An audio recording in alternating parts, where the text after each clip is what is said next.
Assalamualaikum. Nama saya Nora Syikin binti Syabuddin.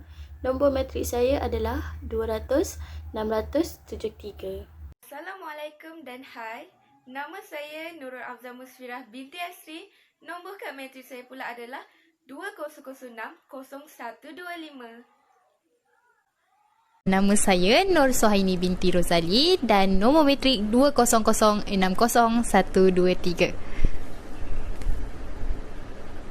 Nama saya Nur Afika Amani binti Zalal. Nama matrik saya 2006060-153. Nama saya Faina binti Di. Saya daripada kumpulan DEC 2C. Nombor matrik saya ialah 20060133. Matematik merupakan satu proses pengiraan yang melibatkan asas nombor, penyelesaian masalah menggunakan gambar kepada nombor ataupun benda kepada nombor matematik. Juga didefinisikan sebagai pembelajaran mengenai kuantiti, corak struktur, perubahan dan ruang ataupun kajian mengenai nombor dan gambar ajar. Setiap tajuk atau bab dalam pelajaran matematik ini memerlukan murid-murid untuk berfikir secara lebih luas untuk mencari jalan penyelesaian tersebut. Sebagai guru, kita perlu membimbing murid-murid dan memberikan tunjuk ajar kepada murid-murid agar mereka dapat menjawab soalan matematik dengan lebih mudah. Di sini saya ingin menerangkan cara bagaimana untuk menggunakan alat bantu mengajar ini, iaitu karpet nombor. Okey, cara menggunakan alat bantu mengajar ini adalah dengan cara guru-guru boleh mengajar kanak-kanak dengan cara membaca nombor 1, 2, 3 dan murid-murid juga boleh merasai sendiri nombor-nombor ini dengan cara mencabut dan melihat bentuknya dengan lebih jelas dan teliti. Dan murid-murid juga boleh meletakkan semula nombor di tempat asalnya. Dan itu sahaja cara bagaimana untuk menggunakan karpet nombor ini. Antara kelebihan yang akan murid-murid perolehi daripada penggunaan alat bantu mengajar ini, iaitu karpet nombor, adalah yang pertama, mereka dapat menambahkan pengalaman baru dalam proses pengenalan nombor asas, iaitu 1, 2, 3, 4, 5, 6, 7, 8, 9 dan 0. Yang kedua, selain itu juga, penggunaan ini membuatkan kanak-kanak dapat merasai dan melihat sendiri bentuk-bentuk nombor itu tanpa perlu berimajinasikan bentuk-bentuk ini. Yang ketiga adalah warna-warni yang terdapat dalam alat bantu mengajar ini akan lebih menarik perhatian kanak-kanak untuk belajar. Dan yang terakhir, iaitu yang keempat, mereka akan lebih teruja untuk mengenali nombor tanpa perlu berimajinasikan sendiri nombor-nombor tersebut.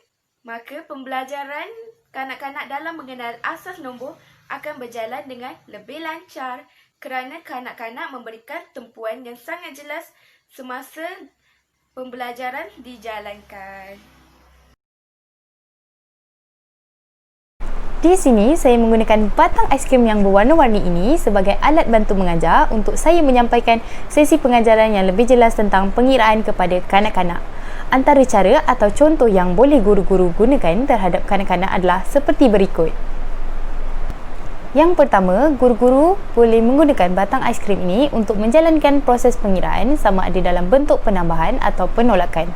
Contohnya, 3 batang aiskrim yang berwarna merah ini ditambahkan dengan 2 batang aiskrim yang berwarna biru, maka berapakah keseluruhan batang aiskrim yang ditambahkan tadi? Yang seterusnya, guru juga boleh meletakkan beberapa batang aiskrim dengan pelbagai warna di atas meja.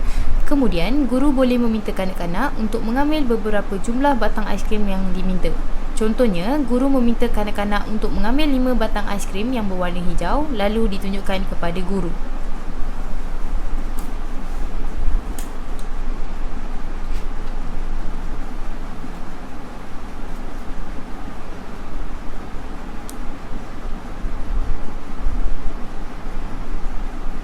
Itu adalah merupakan beberapa kaedah yang boleh digunakan dengan menggunakan batang aiskrim yang berwarna-warni.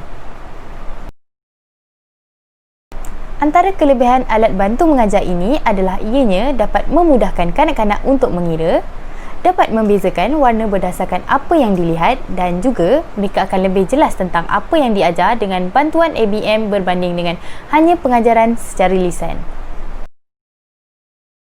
Seperti yang kita ketahui, penggunaan ABM ini akan dapat lebih menarik minat kanak-kanak terhadap nombor serta pemahaman mereka akan jadi lebih jelas dan terang, dan juga ia akan dapat mengembangkan lagi imajinasi kanak-kanak terhadap nombor.